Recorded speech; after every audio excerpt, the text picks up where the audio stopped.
What's up, everybody? Hello and welcome to episode number 297 of the VK Bros with Jason and Alex VK. Coming at you on a beautiful, sunny, quite warm Saturday morning. How are you going this week, Alex? No, it was nice and cool. I think it was 23 degrees as I was going to the gym this morning. Nice breeze coming through. It's magic outside. I love it. It is the best time of year, isn't it? Yeah. You know, that transition period from summer into autumn, things cool down a little bit, but you still got relatively long days. Beautiful sunny weather, not too hot. Perfect. Absolute perfect time to live in Australia. As usual, guys, plenty going on in the world at the moment. Did you have anything you wanted to kick us off with, Alex? You normally have a little anecdotal story you want to start with. Did I talk about the motor trade last week? Yes, you did. Yeah, it's getting worse. Yeah. So, just for people out there that are... Look, there might be some opportunities out there. I think if you're looking for if you wanted to buy not a new car, if you wanted to buy a used car, now's probably an excellent time to go get a great deal. Mm-hmm. If you kind of think what we think and that this is going to normalize itself soon, you might be able to get a big discount now, take the burn on the fuel for the next, however many months, and get yourself into a good car. Especially in the smaller dealerships. The big dealerships that have new cars aren't feeling it as much because they've got all this new inquiry in. So they're probably not the places you're going to get deals from, but dedicated used car joints, especially ones that have a lot of data, will be definitely seeing the shift.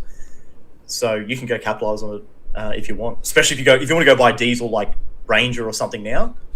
Now's the time. Yeah. It's a bit of a canary in the coal mine industry, the used car market. It's sort of like the stripper index. You would have heard of the stripper index. And comments in the chat, or maybe DM me on Instagram if we have any strippers in the audience. Can you let us know how the economy is going from your perspective? Yes. Because that's a real thing. So one of the biggest indicators that you're about to go into recession is that the attendance at strip joints and the money spent during that attendance drops off a cliff. So the strippers usually know about it 3 to 6 months before all the rest of us feel it. So for any hoes out there in the audience, if you could shoot me a DM, let me know if what you're seeing with boots on the ground. Derogatory term. I wouldn't call them that. We love them hoes. We love them hoes. But it is a great market. What I find interesting though, why is it? So I would call stripper money like indiscretionary spending, right? No, discretionary spending. Yeah. Discretionary spending where you've got a surplus, you want to have a good time, you could justify it. Mm-hmm. But then why historically has gambling gone up in tough times? Because it's a way that you can actually make money. So people get desperate and they look at it as a way to make quick cash, I think is what happens. So usually in bad economic times, gambling, alcohol and fast food, funnily enough, go through the roof. And I think that all those things are people seeking dopamine because they feel stressed out all the time. So they're looking at a way to try to let off a little bit of steam and relax a little bit. Someone was telling me that KFC margins are being pressed at the moment. I was having coffees with a finance guy, and he was telling me that even fast food... Now, I guess, especially with fuel, just moving stuff around, that's probably the part that we aren't really discussing, which is what the effects of lack of diesel in Australia is going to cause. It's not just your car. It's everything. It's your food. It's everything. And this is a sort of hypocrisy that's been exposed of our government and the way they've been running things. When I say our government, I mean Labor and Liberals. This started under the Liberals. Net zero started under the Liberals. When we talk about energy policy, we demonize CO2, but I think the only discussion around energy is centered around electricity generation. We never talk about liquid fuels that are required for transportation. Yeah. Right? In the whole climate talk. Like, for example, you cannot... I mean, look, I know that they'll probably try to claim to, and they have done things like making electronic buses for public transport and stuff like that. But you just cannot run heavy machinery off solar power. It just does not work. It is not energy dense enough. So all of our only industry, which is mining, runs off diesel. So the trucking thing, Tesla really tried to take over the electric truck market. Mm-hmm. But that product has not happened yet, No. right? And one of the reasons is, at its core, the technology is brilliant.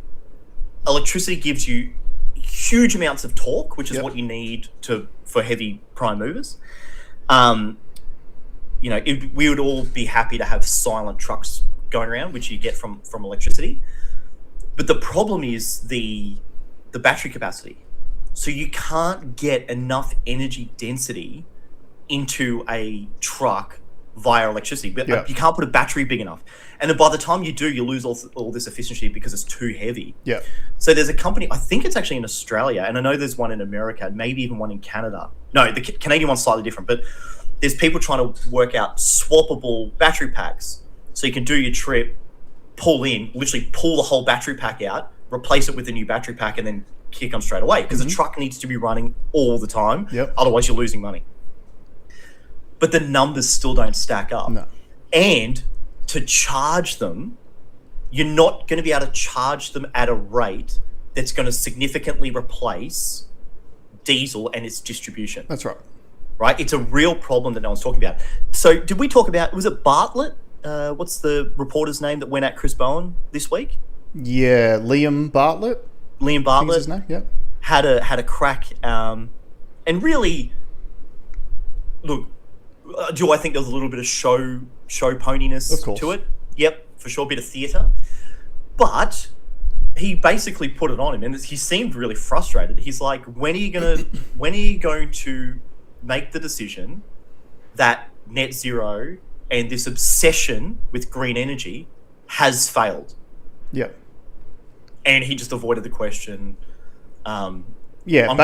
Basically tried to claim that he has been open and transparent because he has been holding press conferences every day. But what Liam's point was that his office has been contacting Chris Bowen's office for 3 months trying to get him to do a sit-down interview, and he refuses to do that. And if you go to one of these press conferences, you get to ask one question. He will answer it by avoiding the question and then defer. Next question over here, like over at the back. So it's a way of like pretending to be transparent while completely but not being transparent at the same time.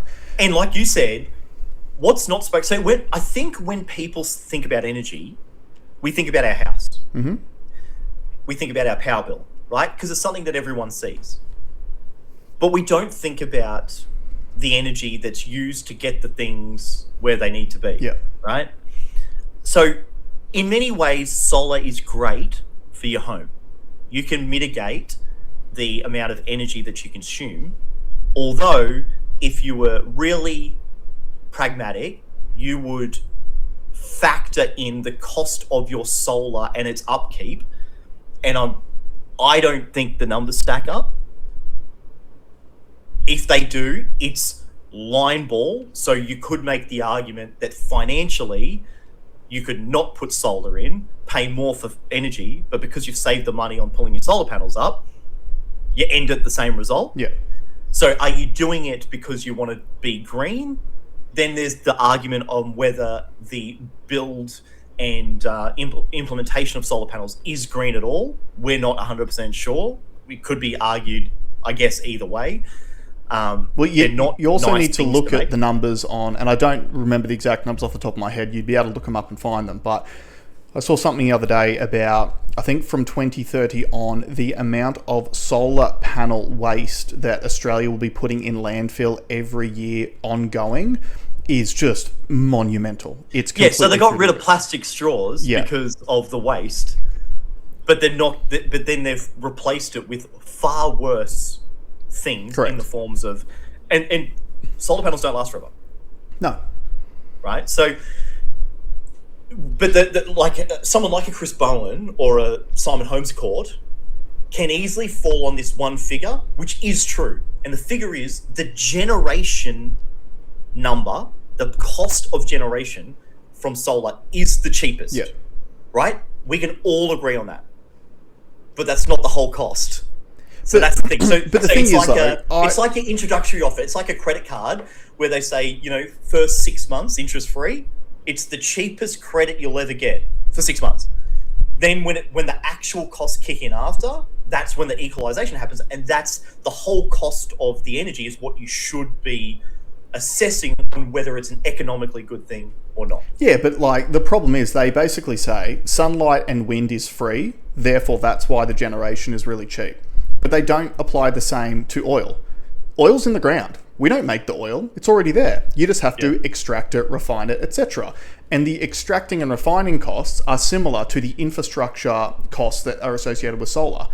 Although, like we keep seeing in pure, like in the real world, anecdotal experience now, and like what Alex is talking about with trucks is a great example.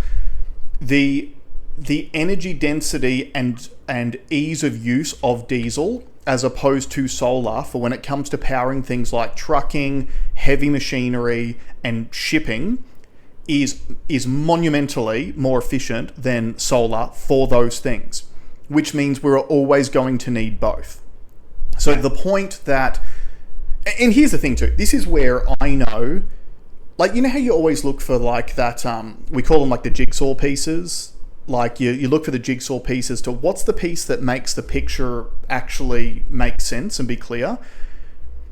If the renewables transition was all about lowering carbon emissions and making energy cheaper because energy from the sun is essentially free once you've paid for the infrastructure, in my opinion, you would be doing two things. And the first thing would be you would be making it easy and affordable to have solar panels on every roof in the country.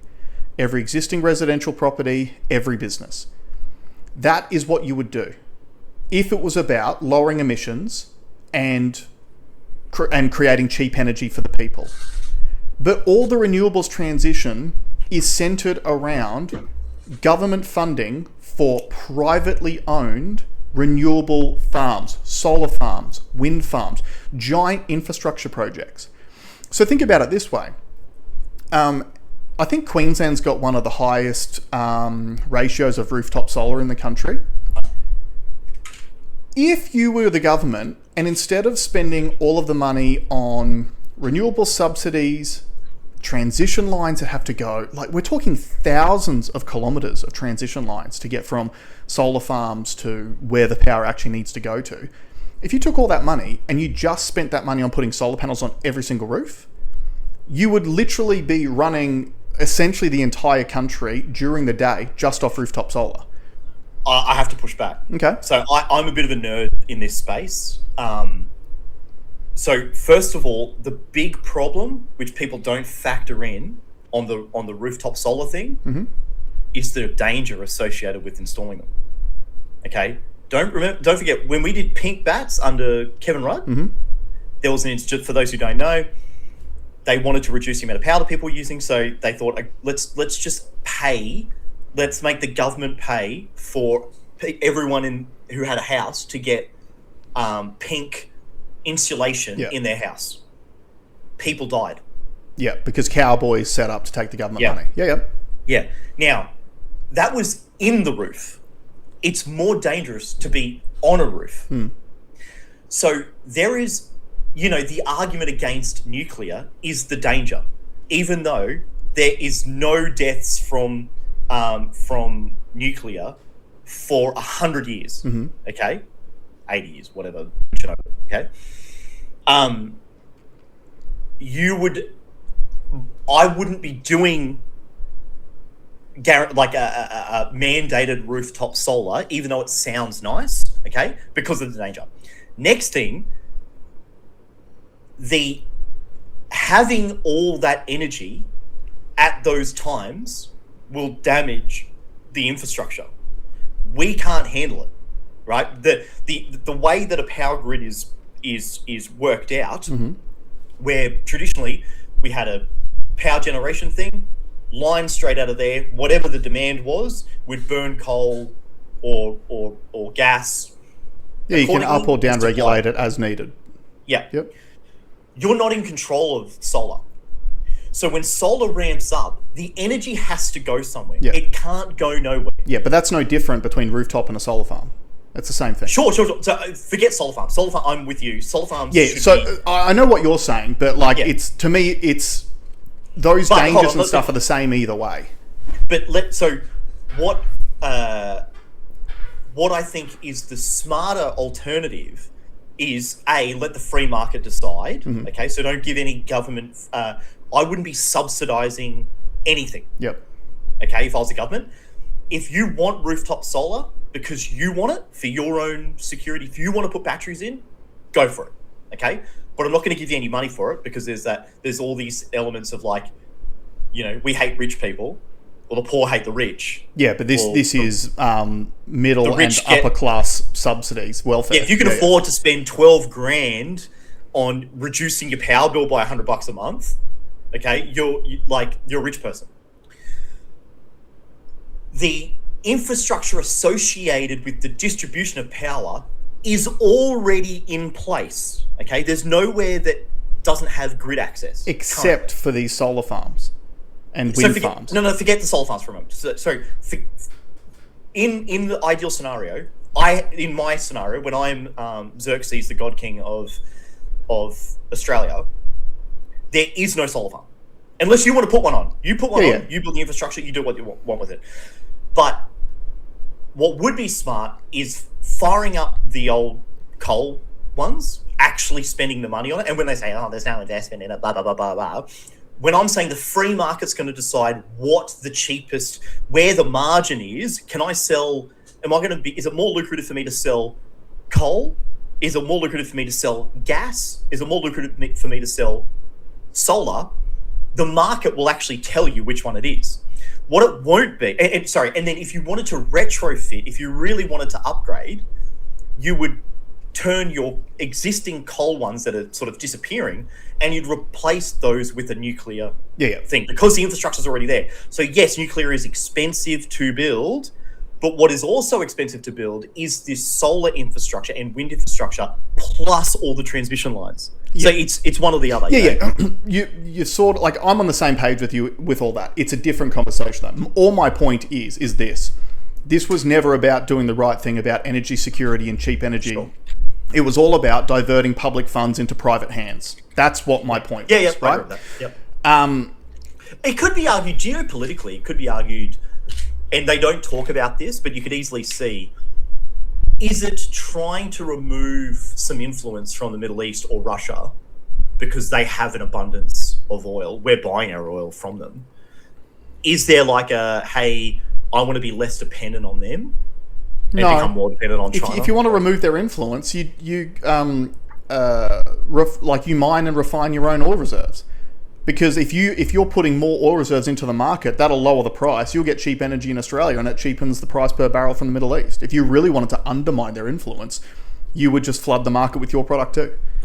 Yeah, true. Yep. True. Yeah. So, my point being, this is all about ideology and profiteering. It was never about this is the way forward. And like you can tell too when everyone put the memes up about like all the climate change stuff was all about carbon emissions, and then we're like maybe 1% of the global carbon emissions, and then you look at day one of them bombing Iran and it's carbon emission central, right? So it was never, it's all about selling it to you in a way that will make you go along with the idea of taking all of your tax money, and we've created a new industry which our mates directly benefit from in Twiggy Forrest and Mike Cannon-Brookes and all these predatory green billionaires who are getting all of these government subsidies to create these solar or wind farm projects which they will profiteer from, and you won't see a benefit. Because we already haven't seen a benefit. And we know there is no benefit because, like we said time and time again, as the green energy increases, the price is also increasing. Therefore, it's not doing what we were promised. And like Germany is the best example of this. They got rid of their nuclear power stations. They tried to lean into the renewables, and now they're wrecked. And they're going back to coal power stations at the moment, and they're trying to rebuild their nuclear because they realise they were the most affected country by the Ukraine-Russia war because they were buying Russian oil. Yeah, and I say it's funny because it's kind of strange interaction I had. I was talking to this naked 60-year-old man in an onsen in Japan. Okay, first onsen, some like unwritten onsen rules. You all have to be naked, right? So that's fine. Sugoi. What you don't have to do is have me sitting down under the waterline and you standing up with your dick and balls out at my eye level. You don't have to do that. That's an alpha dog move right there. Yeah, so this guy Power was play. Swiss, and he was talking to me about it, and he was flaming about Switzerland was in a really bad situation because we were buying oil from that gangster, Putin. Mm-hmm. And my very next question fucked him. I said, where do you get it from now? And he goes, oh, we buy it from India. I'm like, where do they buy it from? Putin. And he just went, Putin. Yeah, and you just buy it for markup. So you're feeling like you didn't want to do this thing because it was so evil. You did it. Yeah. You just paid more for it. Everyone did. Yeah. Right? It's so dumb. It's so like... And to me as well, this is the number one reason why successive Australian governments have tried to poo-poo nuclear. Because I think the number one problem is that once you build a nuclear power plant, the cost to generate that energy is so low, there's no profit in it for their mates. So everyone talks about the coal and gas lobby, and people try to not talk about the renewable energy lobby. The reality is, if you build nuclear power plants, the cost per kilowatt hour 24/7 will be like 1 cent. Where's the money? Funny. We were talking about it at breakfast this morning. And one of the guys goes, yeah, but the problem is we didn't start 30 years ago. Yeah, so we should just never do it. Yeah, see how like short-sighted that is. Yeah. I said, look, I think the free market should decide. I think the free market will give you the right answer every time. Yeah, but we just don't have a free market. And the beauty of the free market, it's dirt cheap. It costs you nothing, right? The free market's going to decide. And like we were talking about this during the week, but something that's worth mentioning is when I talk about free market economics and people are like scared, they think that you have to have some kind of centralized control.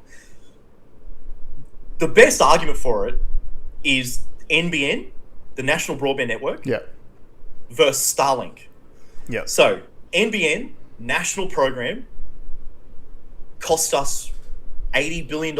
I don't know, but it was not too much. finished, still not finished. Provides a relatively fast, not that fast on global stage, relatively fast, okay internet access. Yeah.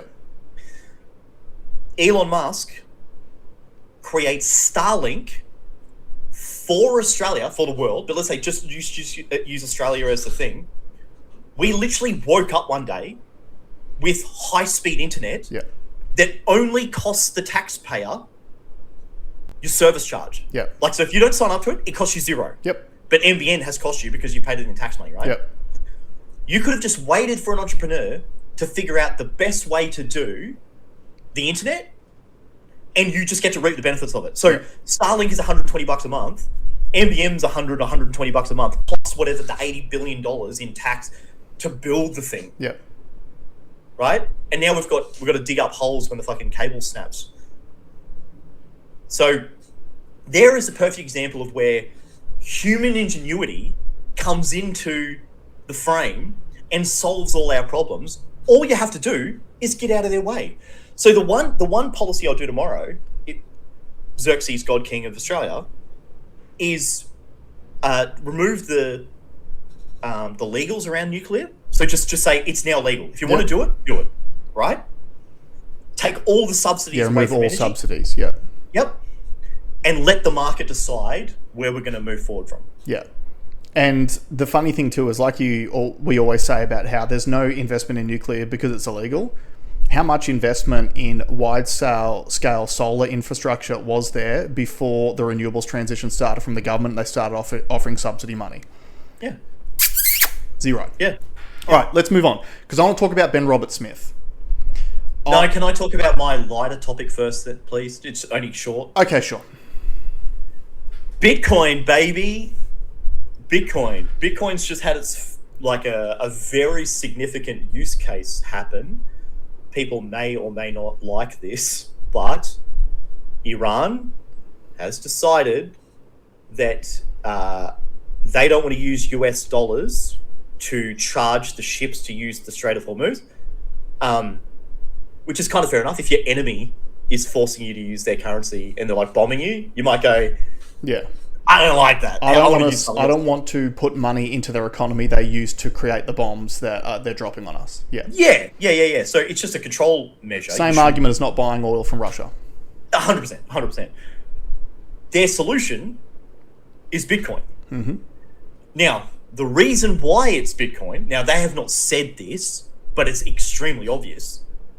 It's a sovereign currency. Yeah. By sovereign, I mean no one owns it. It's immutable. It cannot be manipulated. Can't be sanctioned by any nation state. Can't be sanctioned. Can't be stopped. The price can't be artificially manipulated to any high degree. Yep. And it's funny because in my head, you can't have bank accounts frozen. Yeah, it's unstoppable, right? So Iran, and I think, does this here? Let me just shoot this up, because when I saw it, I didn't believe it at first. I was like, this is very typical crypto orange pillars, grabbing onto something, and then I thought, well, let me fact check. Yeah, shout out to one of our longtime listeners, Laura, for shooting this into the chat as well, because she actually alerted me of this a few days ago. And my first reaction was complete skepticism. I was like, yeah, this is just a Bitcoiner trying to like talk about this, and then it's going to be the next big thing and then cause a pump. So get this. Yes, recent reporting says Iran is reportedly requiring or proposing cryptocurrency payments, including Bitcoin, for tankers transmitting through the Strait of Hormuz, with a cited toll of about $1 per barrel of oil. The strongest source in this reporting traces the comments from Hamid Hosseini of Iran's Oil, Gas and Petrochemical Products Exporters Union, and says vessels would email cargo details, then pay quickly in digital currencies before passage. What's still a bit uncertain is whether this is a fully formal, consistent enforcement government rule or reported policy being signalled during the ceasefire period. So the short answer is yes, the claim is broadly supported by current reports, but it appears to be a reported/announced toll arrangement rather than something independently verified as a universally enforceable standing regime. Now, my skit brain showed Iran building a massive structure on the side of the strait with a big QR code on it. Yeah. As you pop past, you just pull your phone out, scan it, and scan your way in. But if you think about it, it's the perfect solution. Your enemy is using their currency against you. They, like Jason said, they're literally using it to fund the bombs, bombing any country. An absolute attack vector, or at least a defense vector, is not to give them that power over you. You own the strait, right? So do what you have to do. Yeah, but what's interesting too is that I would call this a 4D chess move, because essentially it is a way of... So the point is, the barrels of oil on the ships are still being paid for in US dollars. Yes. That's still part of the petrodollar system. But this is an additional toll that Iran is imposing on top. So during these ceasefires... I believe they were always charging a toll. Oh, were they? I believe that there was already... And it was roughly like $2 million a ship. Right. Yeah, okay. Well, I think it's very, very intelligent by the Iranians to do this, for the number one reason being that those funds can never be frozen in a bank account like what the US typically does. And look like what the US did to Russia. When the Russia-Ukraine war kicked off, the US picked a side, and then they kicked Russia off the SWIFT system. So now Russia... Which was so dumb. Which was super dumb, right? But again, it was an attempt to cripple Russia financially. It didn't work. But if you're Iran, you see this and you go, okay, well, they tried this on Russia. How are we going to future-proof ourselves against a similar system or a similar attack? Let's just take payment in Bitcoin. They can't sanction that. It's really smart. And sovereign currency. Now, it would be gold, but, you know, what are you going to lob gold bars off the side of the ship to the... No, when you can just scan a QR code, it's like putting past. So, yeah, I did want to talk about that. I think that's really interesting. People are going to use it as an attack vector for it because they're going to go, oh, it's just like another illicit thing. Bitcoin's funding... Bitcoin that was created by Jeffrey Epstein's now funding terrorism. Oh, man. You can see the headlines now. People are still sending me that. I know. It's doing my head in. Man. I know. The first line of that document is the year that was 4 years after it came out. Yeah. But he's Satoshi Nakamoto. Dude. Yeah. Anyway, let's talk about Ben Robinson. Yeah, I'm talking about Ben Robinson. I think this is one of the biggest, most important stories of the week. And interestingly enough, I think timing is everything when it comes to these things. So I'm sure that most of you who listen to the show have already heard about the majority of this. But just to give you a brief refresher of what's going on. Ben Robert-Smith, who is one of Australia's most decorated war veterans, is a Victoria Cross recipient, which they don't just hand those things out, was arrested this week, coming off a plane in front of his children by the AFP. This is part of an ongoing investigation into alleged war crimes committed by Ben Robert-Smith. This has been going on for over a decade. I think 2012 was when the allegations are from. Now, why do I say that timing is everything? Number one, like we said, this has been going on for over a decade, right? This investigation's been going on. They've spent $300 million investigating this. So again, like, I'm just going to tell you the facts, then we'll put some feelings. Yeah, I have a very different view of this, so I want to hear yours first, and then I'll tell you mine. Okay, so yeah, basically, they've spent $300 million over a decade investigating this, getting witness testimony from Afghan nationals, putting up billboards in Afghanistan, basically saying, if anyone's got any information, we'll give you money for it. Like, the level of funding and attention being given to this, when you then contrast it against the Bondi massacre guy who was on the terrorism watch list in 2019 and was still able to carry out a terrorist attack and kill 15 people on Australian soil, I just find remarkable. Yeah. But to me, the timing is the most important part.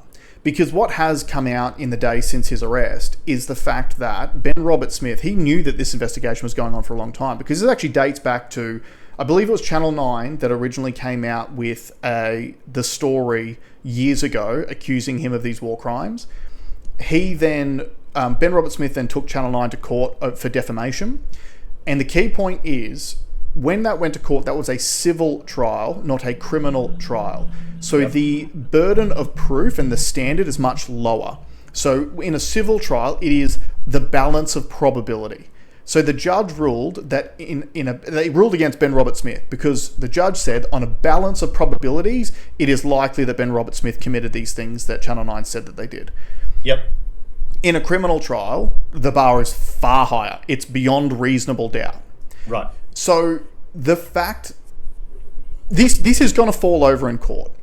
There's absolutely no way, in my opinion, you can prove beyond reasonable doubt 15 years after the fact, when you've got no access to the country to even investigate it in the first place, because it's run by the Taliban again, because we gave it back to them. So you can't investigate the site. You have no murder weapon. You have no victims. Like, all you're going to have is witness testimony. And as Sam Bamford from the Two Worlds Collide podcast said this week, who is also an ex-serviceman, and we thank every ex-serviceman, including Ben Robert-Smith, for their service, what he said was this: you get witnesses, you put them on the stand, and they say, have you been on tour in the Middle East? Yes. How many tours? I've done 3 tours in the Middle East. Great. Have you got PTSD? Yes. Well, then they become an unreliable witness. Interesting. Right? Yep. Like, so I do not see, like, this is one of those things where, like, you question why they even bring the case in the first place if you know that you're never going to be able to prove beyond reasonable doubt that he committed war crimes. Okay, that's my big thing. So my personal opinion, based just on what I've seen, right? And I could be totally wrong. Do I think he's committed potential war crimes? Yes. Mm-hmm. Okay. Do I think he should have been persecuted for those war crimes? No. Fuck no. And here's why. The whole operation was a war crime in itself. Correct. And the guy that sent our men over was British Prime Minister Tony Blair. Yep. Who used falsified intelligence to spin up this war, and he gets to go around the world selling fucking whatever, he should be persecuted. You know, first. he's on that peace committee for Gaza as well. Like, you know how that. Of course he is. Yeah, because they've he all is. got their fingers in the pie. My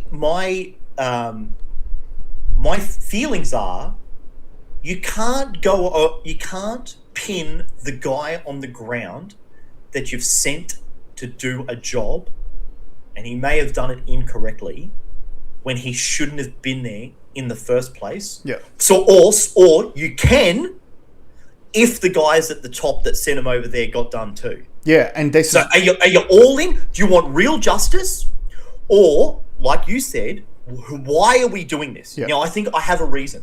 I've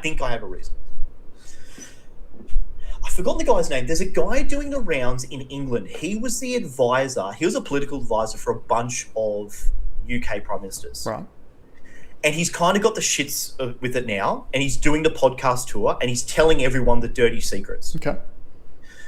The big one, which offends him the most, is how the UK has signed on to this International Treaty of Human Rights. Right. He's saying that's the reason why they can't stop the boats, because it goes against that ruling. Right. So they could get done in an international court because it's against human rights. But we all know that international courts mean nothing. Yes, but a lot of these people are trying to push it, right? Yeah. And we're listening to it. So, but what was really alarming and what offended him the most is, like, they're sending Green Berets on black ops missions in foreign lands, and as soon as they get back into the country, they're being arrested. This is the same. Yeah. So this to me is some kind of globalist attack vector on pillars of our Western society. Of patriotism. Yeah. And nationalism. Yeah. So this to me is really, and the fact that they're willing to spend $300 million is crazy to me. That's evil. Absolutely. To try and discredit a guy. You gave him the Victoria Cross. Is he a hero or isn't he? Like, if you knew back then, like, you know what's going on. Of course. It's the military, right? But also, what I found heartening so far is everyone I've spoken to about this has kind of thought the way that we've thought. A friend of mine spoke to his grandmother, whose husband was a POW in Vietnam. And she talked about some of the stories that he had said, he had told her. And she said, you don't know what they're going through. It's very easy for us to criticize a man as we're sipping soy lattes in the city. That we're only safe enough to do so because of men like Ben Robert Smith. Absolutely. Yeah. Absolutely. He is a trained killer. Yeah. He's a trained killer. Trained by our government to go and do a job. Trained by our government to go and do a job. Sent by our government on false pretenses. Sent over there to do a job. Does a job. Did he skirt the lines? In my opinion, probably. All right. Did he break some rules? Probably. It's also the most intense situation a human being could ever be in, ever. Taking a man's life is on another level. Most people don't do it. Yep. Right? Most people will never kill someone. Mm-hmm. Right? And yet we have these people that we train to do that. Yep. Okay? Unfortunately, it's gross to people. People hate thinking about it. Enjoy the latte. Don't enjoy the dark side. It's been in human nature since the dawn of time. And it always will be. Unfortunately, it's a part of, and look, nature's no better. I'm watching the birds at the moment, these minor birds, literally attacking the fuck out of any bird that sort of comes on its territory. Yeah. It's somehow built into the consciousness of all beings on Earth that to fight, we've now built a civilization where most of us don't have to do it. Yeah. We outsource that job to a particular sect of people that are trained to do it very well. Mm-hmm. Now, I've actually given some homework to some people, which is to go and watch some pretty famous movies that kind of touch on these topics. So one is obviously A Few Good Men. Mm-hmm. So I'm going to watch that tonight. Do you remember the movie? Tom Cruise, Jack Nicholson. You can't handle the truth. Yeah, well, one of my favorite lines, and I've got to find the exact term. It's something like, you need men like me. You need me on that wall. Yeah. And you get to sit there in your faggot ass uniform and tell me, and then another one is Rules of Engagement. And in Rules of Engagement, that's Samuel Jackson, Guy Pearce does a great job in the movie, and Tommy Lee Jones. Same sort of thing. Essentially, Samuel Jackson's character commits a war crime. Mm-hmm. And one of the pieces of evidence they used was when they were in Vietnam in a prior conflict, Samuel Jackson executes the radio man of the Viet Cong to try and get them to stop shooting on their men. Right. Which is a war crime. He's unarmed, right? They subpoena that Vietnamese general. Mm-hmm. And the general basically says, yes, he did that. And then in the cross-examination, Tommy Lee Jones says, if the roles were reversed and your men were being fired on and you had Samuel Jackson's character and his radio men, would you do the same thing? And he said, yes, yeah, of absolutely. Course. Yeah. Right? It's war. Yeah. It's war. We don't have to like it. I want to add a little bit of context to this as well, because there's a lot more stuff around here that, again, the normie on the street, us included, would never possibly understand. So I watched an interview this week from Heston Russell. You'd remember Heston Russell, wouldn't you? Yep. Again, former SAS soldier, was on deployment at the same time as Ben Roberts-Smith. So Heston Russell was the last soldier that the media went after, which was our government-funded ABC, who also ran stories on him, which we covered on this show, accusing him of war crimes. And if you, long-time viewers of the show might remember, the ABC actually edited footage. Oh, that's right. Right? And they edited in additional gunshots to make it look like Heston was shooting at an unarmed civilian. They edited extra gunshots into the footage. So Heston... Proven in court. Heston sued the ABC for defamation again, went through years and years of litigation, ended up winning in a court of law. I think he got like a $400,000 payout, which is nothing compared to what he went through, right? So, in other words, our media, especially government-funded media, already has a history of trying to tear down our war veterans. And it's proven to be so. Yep. The other thing about the war that Heston Russell was talking about is he goes, you guys need to understand that we want to claim that we've got these moral, rules of engagement and everything like that. The enemy was not following the rules of engagement. So Heston was talking about a particular time when 3 Australian soldiers were murdered while they were asleep by an Afghan soldier who was pretending to be allied with them. Who was he an interpreter or something? Yeah, something like that. Yeah. So what do they call them? They call them like blue on green murders or something like that. So essentially an Afghani who they were supposed to be partnered with, who essentially infiltrated by claiming he was allied with them, who then killed 3 Australian soldiers in their sleep during the night. And that was at where Heston was, and it was this big thing, right? So you have to imagine the circumstances that these guys are in. War is difficult to begin with. You've also got this, imagine going to a foreign country and having your military brass tell you, these are our allies. And then next minute, you wake up in the middle of the night and your supposed allies, who you live with, have murdered 3 of your mates, right? You are not safe at all, ever.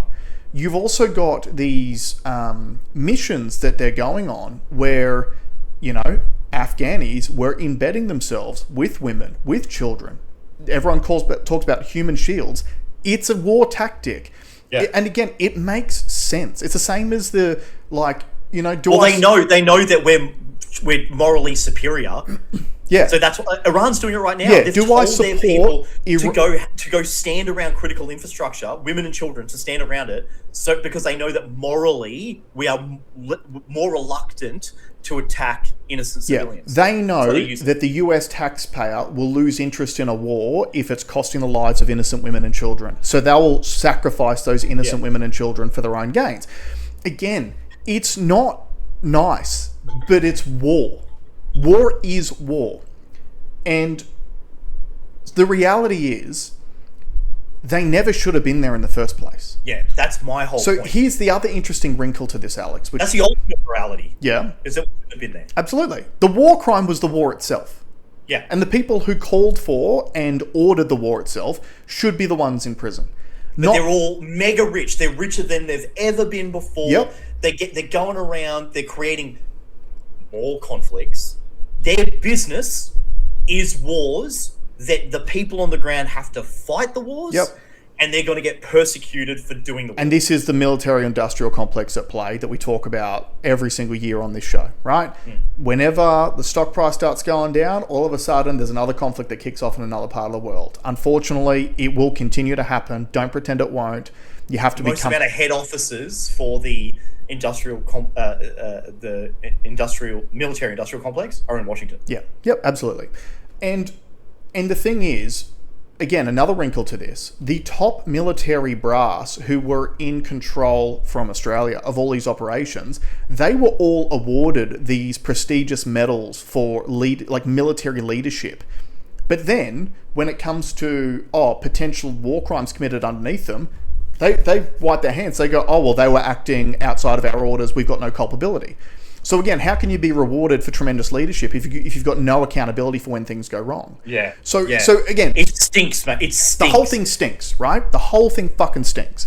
Yeah. And again, the timing stinks because it's a week out from Anzac Day. Yeah, good point. So again, this is why this smells so bad to me. Yeah. This investigation's been going on for over a decade. Ben Robert Smith told the AFP, "Whenever you're ready, I will hand myself in. Just give me a call and I will walk into the police station and hand myself in." But no, not only do they arrest him in front of his children, but there were Channel 9 news cameras there ready to run the story. And the other wrinkle that came out about it, did you hear about this one this week? Nick McKenzie, who was the original reporter for Channel 9 who originally broke the claims of war crimes a decade ago, who's been involved in this investigation the entire time, he was the guy who got to break the story about the arrest, and he uploaded it the night before. Wow. So, again... There's another aspect of this. It's only sort of just come to me. Who's the whistleblower? Who's the military whistleblower that came out who's now in jail? David McBride. David McBride, ex-military. He came forward with. I don't know. I'm not sure if it's associated with Ben Robert Smith, but I'm not sure either. He's in jail for essentially doing the work of whatever these investigators are doing. Yep. He's in jail. He's another war hero. Yeah. And we've locked him up for doing the right thing. Yeah. So which one is it? It can't be. It can't be. All these people can't be guilty of this. Yeah. So again, the whole thing stinks, right? We know that the story we are being fed is not the most important part of this. The most important part of this for me, as your resident conspiracy therapist, is the timing. So just before Anzac Day, ironically, just after Albo's address, and the fact that we're in a fuel crisis. So when I said at the beginning of this part of the show that like this is the most important story at the moment, I'm also kind of loath to say that because I also feel like this has been one of those perfect smoke screens sitting on the government's desk for years, ready to deploy whenever they need cover. Potentially. So you've got giant fuel crisis, which everyone knows is a direct result of government policy because we poo-pooed fossil fuels for two decades. You've got all of the backlash from Albo's apparently nothing address. You've got COVID 2.0 trending on social media. So we go, okay, let's just go and arrest Ben Robert Smith because we're good to go now. A week out from Anzac Day. In a very performative way. Yeah. Again, the Australian Federal Police, I posted up, what's her name? There's a reporter who posted about this, and I posted it up on my VK Bros stories. Let me just pull it up. Lucy Zelich. So she said this: "Today, while I was filling in at 2GB afternoons, we submitted a request to the AFP Commissioner's Office to ask just how media cameras came to be at the arrest of Ben Robert Smith.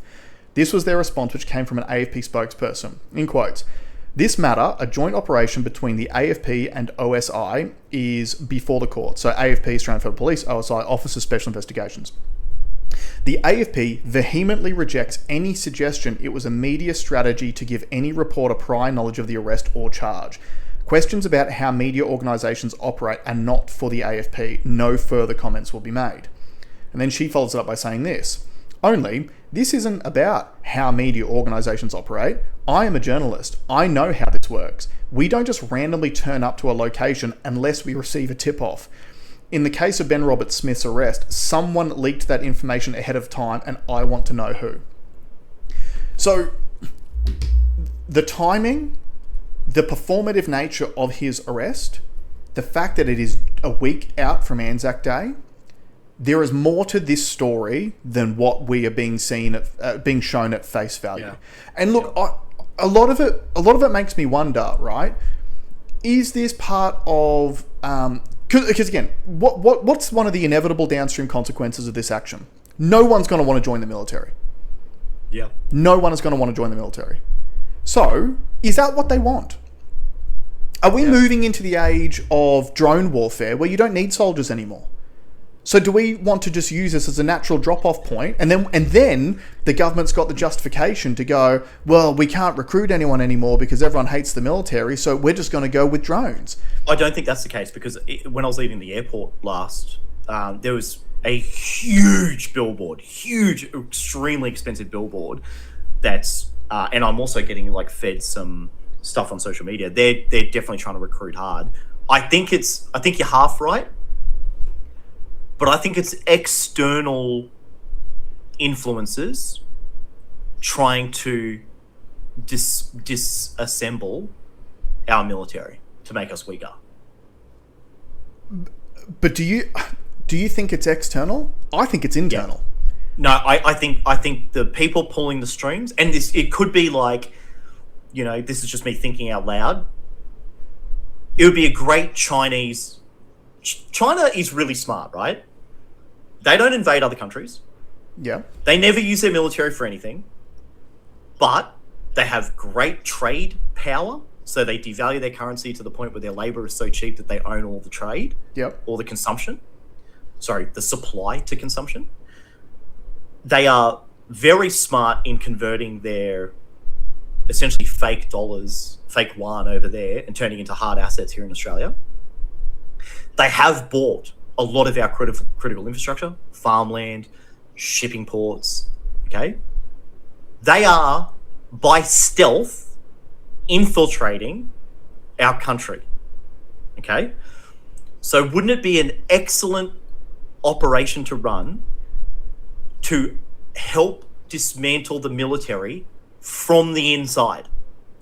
But I don't know what the payoff is when they already essentially get everything they want from us for cheap anyway. Well, but if they have no military, if we have no will to fight, what do we have? But that's the thing. We've got a consumerist society that China is currently benefiting from. So China already extracts a lot of our resources on the cheap. It's not sustainable though. And then sends us back overpriced renewable they need infrastructure. To transition out of that. You can't stay in that state. Their current economy right now will not survive with their reduction in workforce. You can't be the world's cheap, and the labor's getting cheaper elsewhere. Yeah. Okay, so they need the next phase. The next phase might be, I've never really believed this before, but this is kind of making me think more so. We've said here that it's funny that we have this love-hate relationship with China. We love their shit, we love their cars. We're paying Chinese car manufacturers $1,500 a car just to ship them here. Yep. If you can't sell them, send them to New Zealand and sell them over there. We love their products. We love their money for our housing market. We love their students in our universities. Yep. So we love that aspect of it. We love letting them buy our critical infrastructure, buying farms, buying ports, buying houses. We love it. And yet we have news every so often, a Chinese warship buzzed an Australian warship in the South China Sea. Mm-hmm. So there's this really weird tension where militarily we don't like you, but we love trading with you. We love your people doing economic stuff to us. Which one is it? you know, and China will be thinking the same thing too. China will be running an algorithm of like, what's our next step? What do we want to do? Because we can't be the cheap labor for the world forever. What is next? And if a country doesn't have a military, you can get walked on. Yeah, but like our military is too small to do. We can't protect our borders. But imagine if it was gone altogether and it's cost you nothing. But look, I see what you're saying. The thing that I struggle when it comes to this is Australia is so far away from the rest of the world. When Australia already is essentially a mining colony for the US and China already. Mm-hmm. You've got US companies extracting all of our shit for close to free. You know, the LNG gets extracted and sold to Japan, who then sells it to other people with a markup because they get it for so cheap. So you got US companies benefiting from us. You've got the Chinese government benefiting from us by taking our resources for very cheap and then selling back to us very expensive products in return. A lot of people talk about, you know, the China-Taiwan thing. Like, what if China wants to take Taiwan? And they talk about how the distance over the water between China and Taiwan would be a challenge for them to actually take over and occupy and defend that militarily. That's a lot of the analysis that I've heard. I've also heard it from the other end too. It'd be very difficult for the US to be able to defend Taiwan because of the distance between the US. Yeah, that makes more sense. Yeah, but I've heard both. Now, the distance between Australia and China and Australia and everywhere else in the world is very, very large. So when you're already, it's that whole thing of like, why buy the cow when you can get the milk for free? The two big players in the world are already getting the milk for free. There's China. Yep. There's Taiwan. How much closer do you want it to be? Yeah, I get that. But you see the point I'm making, right? If we're already talking about the challenges of defending a landmass over a large body of water, and you're already getting everything that you want from Australia for essentially free anyway, what is the benefit of a military takeover? Because you're only looking at it in today's economic climate. What I'm telling you is that's not going to be the future. There needs to be the next phase. Mm-hmm. What is that next phase going to be? So, for example, me just thinking out loud, we pay our miners 180 grand a year, right? What's a Chinese person going to get paid to do the same work? Half? A quarter? Probably. So there is an economic number where you could justify, well, give us that sand pit. We'll play with it. We'll extract it. We'll refine it. We'll do everything because they do everything. We do nothing, right? Why don't we just have it? Why don't we just take it? Because you don't need to. And like you said, this is not the way China rolls. Jason, you're not listening. Right now you don't. But I'm telling you, their economy is failing. It's only worked for them up to this point, and it's worked very well. In the future, and this could be a 50-year plan. This could be a 100-year plan. Mm-hmm. China thinks like that. We don't, right? Yeah. In the future, they need different levers to pull. Yeah. They're not going to get it forever. And because they're not going to have the money soon, because other emerging markets are taking their share. Yeah, I understand that. And the population thing too. You've got India, who's increasing in population. You've got China, who's massively decreasing in population. Mm-hmm. They're right next to you, right? There's all these other geopolitical things. I agree with you. Right now, it makes no sense. But extrapolate what's happening out into the future, they'll need something else. Yeah, I see what you're saying, and I'm not just applying the right now to this. But if the things that you're saying are correct, I don't see how a land invasion of Australia will benefit them in the future. What do you mean? I just told you, get all of Australia's resources, the resources we don't even mine, they can have all those resources for nothing. But they're essentially, but again, the Chinese way is to play go. They know that if they fire a shot, like, we're allies with the US, yeah? They won't have to fire a shot if we don't have a military. That's my point. But my point is, our military is not the military that's keeping us safe. It's the US military. It's our relaspending with the US. Maybe they're doing the same thing over there. I don't see it. I don't see the US going and spending hundreds of millions of dollars investigating their own soldiers for war crimes. No, but was that a Trump thing? Was that a Look, personally, I think that like the stuff that you were saying before about the psyop stuff between our relationship with China and how it's portrayed to us in the media and through politicians, I don't think that's from their end. I think that's from our end. Because it's the same way as the US always has Russia or China as the bad guy, ready to blame for whenever we need to mobilize troops or justify military spending or whatever the case may be. I think our government does that with China all the time. Like, look at the Papua New Guinea NRL franchise deal. We've essentially used Chinese influence in the region with one of our neighbours as an excuse to give the Papua New Guinean government $600 million to start an NRL team. Well, then, and that was in response to China building stuff there. Why was China building stuff there then? Because this is, like you said, this is how China does it, but it's not militarily. No, what do they put there? Yeah, they're putting like ports and shit there. Absolutely, they're building. So that's the Chinese Belt and Road system. It is go into a country that is what poor. can you use a port for? Yeah, dude, I get it, but you're not listening either. No, I am listening to you. You're saying the same thing that I'm saying, but you're just not connecting. Okay, but let's say that Australia has no military tomorrow. No. Stop talking. Stop talking for a second. Let me talk. Let's say that Australia has no military tomorrow. US mining companies currently benefit from Australian resources. If China rolls into Australia when Australia has no military, do you think the US is really going to let them take it, or are they going to nuke China back into last century? No, the US is absolutely. I totally agree with you. I don't know what the play is in US, and we don't know if China has or is currently implementing a plan to destabilize America as well. Well, of course they are, because that's how they roll. That's okay, right? Yeah. It's never militarily, though. The Chinese don't invade anyone.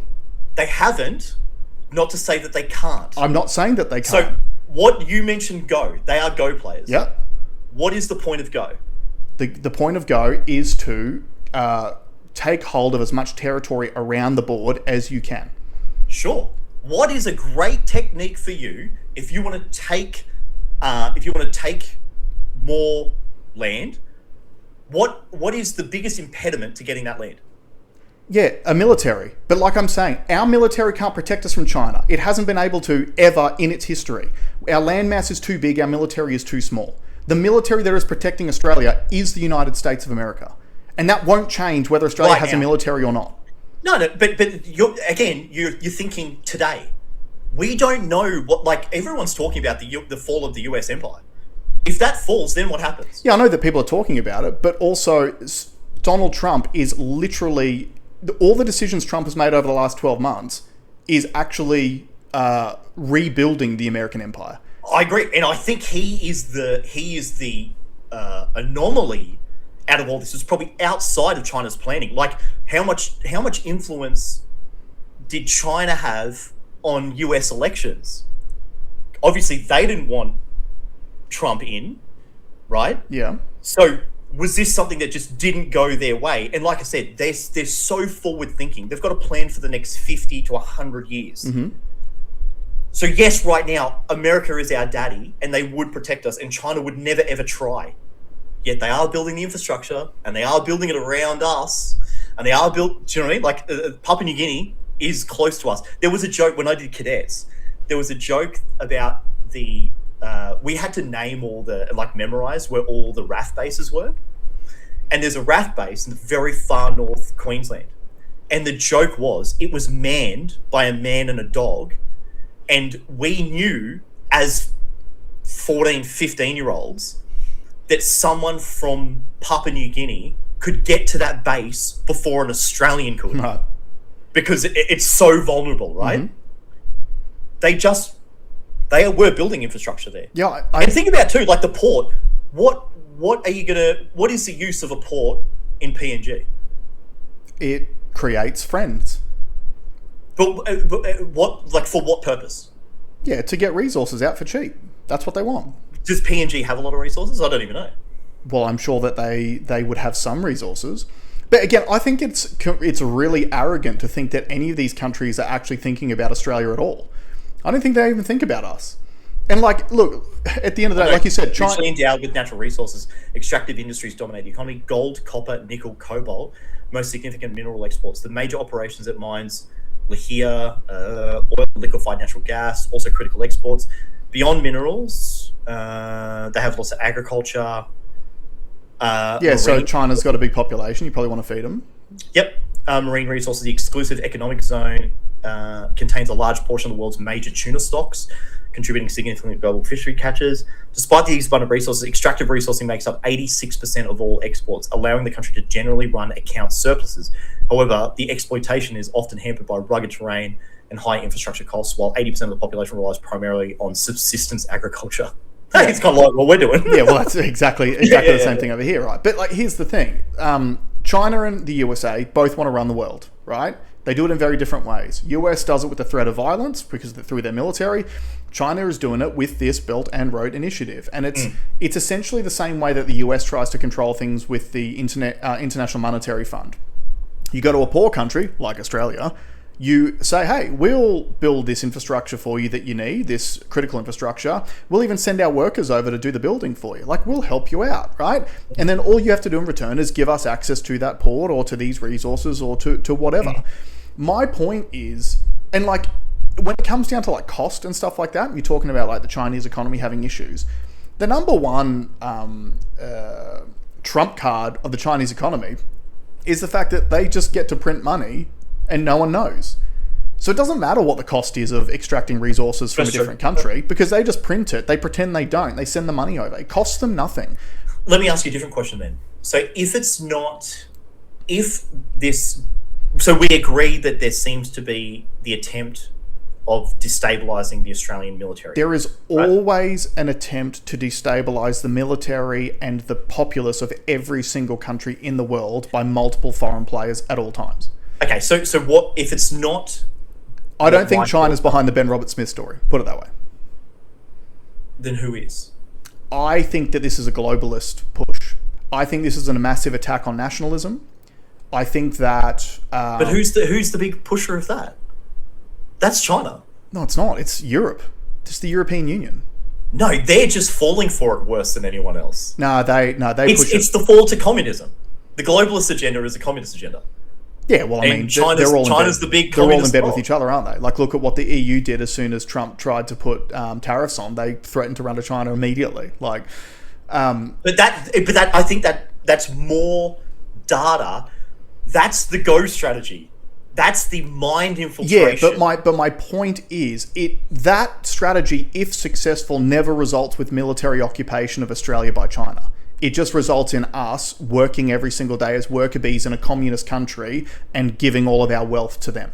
Sure, but if you could, for a very low yield, like if all you had to do was suggest to if you were Darren Browning, for those that don't know, he's like what would you call him? He's a mentalist. A mentalist. To go in and say a couple of things, so a very low cost to the Chinese Communist Party, to then go and completely unpick the fabric of the Defence Force. Wouldn't you do it? But I don't think this is about the Defence Force, personally. I think this is more in line with the anti-immigration push that we've seen in Australia than any sort of thing to do with our actual military. I think that Ben Roberts-Smith... I think it's all of it. I think it's all connected. Potentially. But I think that How many refugees is China taking? Yeah, none. Or they'll take them and they'll put them to work. But who's telling them? Who's telling them? Who's telling the West that they should do these crazy ideas? Globalists. I don't think it all comes from China. I think that there are globalist individuals who want to control people and they've realized that communism is the easiest way to do it. And I think this has gone on forever, which is why every single time... And who's the top dog of communism? Yes, I get that China's the top dog of communism. But the only reason why they have any wealth is because they exploit capitalism, which is the whole irony of the whole thing. I think this is a very interesting debate. I want to hear what people's thoughts are on this. So either send it directly to Jason. Jason will filter out the stuff that suits him and then tell me about it. Or you can reach out to me. I think it's a very interesting topic. Is there a marker that we can put? That's probably. I don't think there's a marker. It's going to be 50 years into the future. Yeah. But we'll be on episode 19,432 of the VK Bros. Yeah. If we're still allowed to broadcast at that point. Yeah. But we will be in Mandarin. Yeah. But I do think that this has a lot to do with... So look, our nation is being destabilized. We know that. It's been a clear plan for a long time. The way you destabilize a nation, like literally the difference between a first world nation and a third world nation is access to fossil fuels. It's the way it always has been. It's what brought third world countries into the first world. And we have removed our access to fossil fuels and now we're about to become a third world country, which is destabilizing. We are actively destabilizing the culture. So there's something like 30% of the people who live in Australia at the moment were not actually born in Australia. And I believe that something like a Ben Robert-Smith, or not even Ben Robert-Smith, let's put him to the side for a second. Something like Anzac Day. Anzac Day is a reminder to Australians of what our forefathers fought and died for. It's one of the more unifying days in the country. Because even like Australia Day used to be a unifying day. But no, the globalists destroyed that. They've created division, right? Because you either call it Australia Day or Invasion Day, right? So we've destroyed that day. But Anzac Day is one of those days, and you got to think of it's celebrated everywhere. It's celebrated in schools, it's celebrated in RSLs, we hold services, and it is a reminder of what our forefathers fought and died for. And if I'm a globalist, I don't like that messaging anymore. Because if I'm a globalist, I need everyone to completely remove any skerrick of patriotism that's left, because they need to accept that they are a global citizen, not an Australian citizen.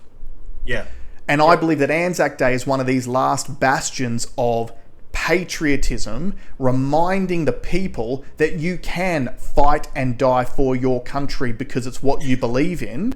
And we're getting so far away from World War II, where it's, where we really feel that war more than we feel other wars. Yeah, that was one of the things that Nick Fuentes said so brilliantly on his appearance on the Piers Morgan show. How he basically said, mate, I'm sick of these boomers telling us to feel guilty about like World War II. No one cares anymore, dude. Like, right? That's not affecting me right now. What we're doing every single day affects me right now. So I think that's a big part of it, because you got to look, we've had all of these anti-immigration marches. You've got the rise in One Nation in this country, which I think is scaring the shit off the establishment, just like the rise of Trump scared the shit off the establishment in America. And all the rise in One Nation is centered around Australians wanting to do the best for themselves again. That's patriotism, right? I think that's scaring the shit out of the globalists, because they've realized the best way to extract as much wealth out of this country as cheaply as you possibly can is to have us all demoralized, taxed to oblivion, own nothing, and be happy. And this rise of One Nation is a massive threat towards that. So if even the way they derogatorily talk about populism. You know, that's supposed to be democracy, isn't it? Right? It's what everyone I find wants. that really interesting, but like, the risks of populism, and it does this and does that, and it's evil and centered around this, and racism and bigotry. I was like, well, hold on. Didn't you just say it was popular? Yeah. Like, isn't democracy like the sort of popular vote? So imagine how powerful it is if you are one of these destabilizing influencers who wants the population to hate themselves and their history and their heritage, to a week and a half before one of the most sacred days in the Australian calendar, where we honour the servicemen and women who gave their lives to create and protect the country that we all enjoy today. Imagine if you could completely destroy that day a week and a half beforehand by saying, hey, Australia, your most celebrated war veteran in recent history, he's a war criminal. Your military is corrupt. They do evil things overseas to brown people. Right? That's what I think this is about. Tell you what, it's a real the top brass within military letting this happen. Like, if you're willing to partake in this activity, where do you think your job's going to go? But again, they'll get their golden handshake and walk off into retirement, right? With a military pension forever. And that's the thing, that's what I think this is about. I think this is about destroying national identity just before one of the most sacred days on our calendar. So, if you want to be anti-globalist and pro-Australian, you better get out to your Anzac Day ceremonies, guys. Show support. And personally, as a personal message from me, I would not be surprised at all if Ben Robert-Smith did some morally questionable things in war. I don't give a fuck. I appreciate every single man and woman who has served in the uniform for however long they have served. They are much better men than I will ever be. And the only reason why we get to enjoy any freedoms in this country is because of people like him who put it all on the line in the name of Australia. So shout out to Ben Roberts-Smith. Thank you to all of our servicemen and women, acting, current, future, if there will be any future after this. And that's it from me. We'll leave it there. All right, thanks very much for joining us, guys. We'll see you next week. See ya.